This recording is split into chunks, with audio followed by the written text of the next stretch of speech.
अस्सलाम वालेकुम। टेक्निकल उर्दू में खुशामदीद। दोस्तों, आज की इस ज़बरदस्त वीडियो में मैं आपके साथ एक बैंक अल-फलाह की पुरानी ऑफ़र शेयर करने वाला हूं, जो कि आज से तकरीबन ये महीने शुरू होने से एक दिन पहले लाइव हो चुकी थी, जिसमें अल-फलाह ये क्लेम कर रहा था कि हम आपको जो है वर्चुअल डेबिट कार्ड की फ़र्स्ट ट्रांजैक्शन पे 200 रुपये का कैशबैक दे रहे हैं।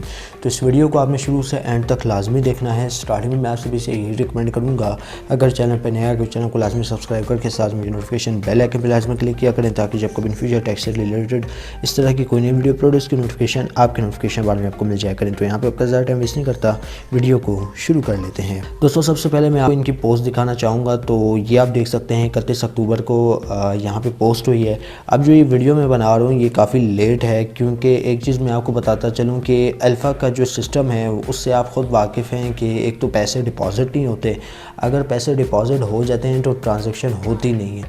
ठीक है, तो इस वजह से ये चीज़ मैं आज़मा चुका हूँ कि जब मैंने ट्रांजैक्शन की थी तो 5 वर्किंग डेज़ में मुझे जो है अल-फलाह की तरफ से 200 रुपये का कैशबैक पर अकाउंट पे देखने को मिल गया था।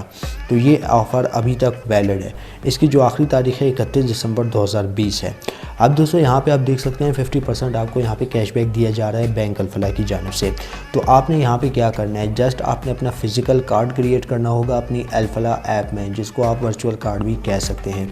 तो यहाँ पे जो है मैं अल-फलाह एप्लीकेशन आपको ओपन करके दिखा देता हूँ। तो अल-फलाह एप्लीकेशन में यहाँ पे ओपन करता हूँ। तो दोस्तों, यहाँ पे अल-फलाह एप्लीकेशन पे हम लोग साइन इन हो चुके हैं। अब दोस्तों, आपने यहाँ पे करना इस तरह है कि अगर आपने अल-फलाह का अकाउंट क्रिएट नहीं किया तो आप क्रिएट कर लें। लेकिन एक चीज़ मैं बताता चलूँ, अल-फलाह में कुछ मसले वगैरह आए हुए हैं नए अकाउंट के हवाले से। अगर आप क्रिएट करते हैं तो अकाउंट नहीं होगा क्रिएट। ठीक है, अगर हो गया बाय मिस्टेकली, मैं यही कहूँगा कि हो जाता है, कभी कभार नहीं होता। तो ये चीज़ें अल-फलाह में होती रहती हैं, तो इस चीज़ को आप इग्नोर कीजिएगा। अब दोस्तों, आपने यहाँ पे अल-फलाह में साइन इन हो जाना है और कार्ड के बटन पे क्लिक करना है। कार्ड के बटन पे क्लिक करने के बाद दोस्तों, यहाँ पे आपने वर्चुअल डेबिट कार्ड पे क्लिक कर लेना है। तो पहले मैं डेबिट कार्ड मैनेजमेंट में चला जाता हूँ और यहाँ पे आपको दिखा देता हूँ। ये आप देख सकते हैं मेरा जो एक कार्ड है वो यहाँ पे एक्टिवेट दिखा रहा है। अब यहाँ पे सारी कुछ चीज़ें मैंने हाइड की हुई हैं ड्यू टू सिक्योरिटी प्रिकॉशंस।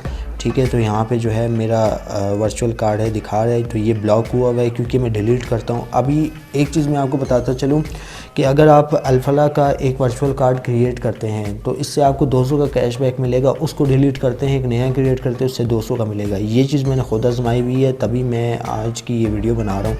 तो ये आप देख सकते हैं नीचे भी ये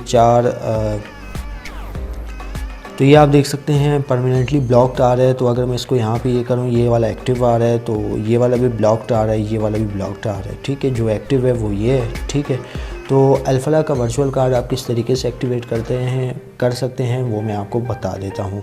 तो दोस्तों, ये रहा अल्फ़ा का वर्चुअल कार्ड और इसको मैं यहाँ पे आपके सामने डिलीट करता हूँ दोबारा से क्रिएशन करने के लिए, यानी मैं रिक्रिएट करूँगा आपके सामने। तो इसको मैं यहाँ पे डिलीट करता हूँ।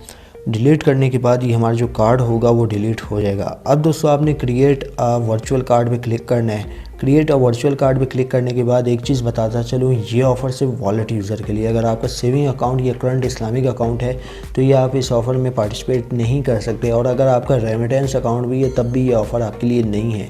इसके लिए वॉलेट अकाउंट का होना लाजमी है। अगर आपका जो अल्फ़ा का एलिफ अकाउंट है, यानी अल्फ़ा अकाउंट वो क्लोज़ हो चुका है, आप हेल्पलाइन पे उसको दोबारा से ओपन करवा सकते हैं। लेकिन बताता चलूँ आपकी इन्फॉर्मेशन के लिए कि यहाँ पे अकाउंट एलिफ अकाउंट के लिए जो होगा मतलब कार्ड यहाँ पे आप एलिफ अकाउंट से ही क्रिएट कर सकते हैं।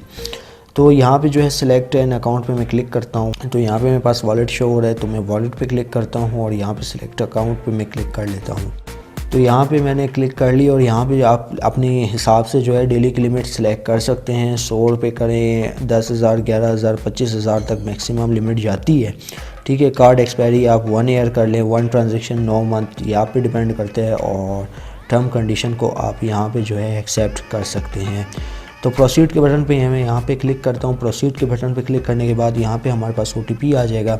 OTP आने के बाद दोस्तों यहाँ पे जो है आपने अपना 6 डिजिट का OTP इंटर कर देना है। तो हमारा यहाँ पे OTP इंटर हो चुका है। अब दोस्तों, आपका यहाँ पे वर्चुअल कार्ड जो है क्रिएट हो जाएगा ऑलमोस्ट। अब यहाँ पे आपने क्या करना है, यहाँ पे दोस्तों आपने करना कुछ इस तरह है कि आपने जैज़ कैश इजी पैसा से 500 रुपये अल्फ़ा के अकाउंट में डिपॉज़िट करने हैं। अल्फ़ा के अकाउंट में डिपॉज़िट करने के बाद बाद आपने जो ट्रांजैक्शन करनी है, मतलब वर्चुअल कार्ड से ट्रांजैक्शन करने के लिए या तो आपको इजी पैसा का सहारा लेना पड़ेगा या तो आपको जैज़ कैश का सहारा लेना पड़ेगा। और यहाँ पे हमारा जो वर्चुअल डेबिट कार्ड है वो ऑलमोस्ट क्रिएट हो चुका है। ठीक है, ये हो गया। अब दोस्तों आपने इजी पैसा एप्लीकेशन ओपन करनी है, तो मैं यहाँ पे इजी पैसा ऐप ओपन कर लेता हूँ। इजी पैसा ऐप ओपन करने के बाद जो है दोस्तों यहाँ पे आपको ऐड अ कैश का ऑप्शन देखने को मिल जाता है। तो ये ऐड अ कैश का ऑप्शन है, ठीक है, इसके ऊपर आपने क्लिक करना है। ऐड अ कैश के ऑप्शन पे क्लिक करने के बाद दोस्तों यहाँ पे आपके पास ऐड अदर बैंक कार्ड का ऑप्शन आ रहा होगा। तो यहाँ पे आपने अपनी डिज़ायर अमाउंट सेलेक्ट करनी है, नेक्स्ट के बटन पे क्लिक करना है। यहाँ पे आपके पास जितने भी ऑलमोस्ट बैंक है वो शो हो जाएंगे। आपने बैंक अल्फला को सिलेक्ट करना है। बैंक अल्फला को सिलेक्ट करने के बाद दोस्तों आपने यहाँ पे अपनी जो कार्ड की डिटेल वगैरह है वो यहाँ पे पुट कर लेनी है। आपका कार्ड नंबर वो आपने यहाँ पे पुट करना है और इसकी जो एक्सपायरी डेट है वो तो आपको पता ही होगा, वो यहाँ पे आपने दे देनी है। फॉर एग्जांपल के तौर पे मैंने नवंबर में क्रिएट किया तो मैं नवंबर दूंगा और 1 ईयर का मैंने यहाँ पे रखे एक्सपायरी डेट तो 2021 कर लूँगा। और यहाँ पे आपने CVV नंबर दे देना है। CVC नंबर भी होता है, CVV भी होता है। तो वो देने के बाद आपने ऐड कार्ड पे क्लिक कर लेना है। अब यहाँ पे मेरे पास जो अमाउंट है वो ज़्यादा नहीं है, तो आपने तकरीबन 501 रुपया डिपॉज़िट करना है। 501 रुपया डिपॉज़िट करने के बाद दोस्तों आपका यहाँ पे कैश ऐड हो जाएगा। मैं आपको एक छोटा सा डेमो दिखा देता हूँ। तो दोस्तों मैं यहाँ पे ट्रांजैक्शन हिस्ट्री में आ चुका हूँ और यहाँ पे आप 16 नवंबर को देख सकते हैं फंड्स एडेड फ्रॉम कार्ड। इसके ऊपर मैं यहाँ पे व्यू पे क्लिक करता हूँ तो यहाँ पे आप देख सकते हैं कि 500 रुपये मैंने इजी पैसा कार्ड लिंक यानी अल्फला के ही कार्ड से मैंने 500 रुपये ऐड कर लिए थे। तो ये ट्रांजैक्शन की डिटेल आप देख सकते हैं। तो 500 रुपये की अमाउंट मैंने ऐड की थी अल्फला से, यानी अल्फला का ही कार्ड यूज़ किया था। रेकमेंड यही करूँगा 501 रुपये डिपॉजिट करवाएं ताकि वो जो चेक कर रहे होते हैं कार्ड को एक तो सक्सेसफुली चेकिंग हो सके और 500 इजीली आप डिपॉजिट कर पाएँ। अल्फला का सिस्टम जो है काम नहीं करता, कभी कभार दिन में भी काम नहीं करता, कभी कभार रात में भी काम नहीं करता। ये चीज़ मैं आपको बताता चलूँ, लेकिन अगर आप सुबह के टाइम डिपॉजिट करते हैं तो उस वक्त हो जाएगा, उस वक्त कोई भी एरर नहीं आएगा। लेकिन रेकमेंड ये करूँगा जैज़ कैश से डिपॉजिट करें तो ज़्यादा अच्छा है। अगर आप कोई दूसरी बैंक एप्लीकेशन यूज़ करते हैं, UBL हो गया, HBL हो गया, उससे भी डिपॉजिट कर सकते हैं, लेकिन ईजी पैसा से डिपॉजिट नहीं होंगे। तो आज की वीडियो में बस इतना ही। आप मुझे इजाज़त, दुआ में याद रखिएगा। Thanks for watching.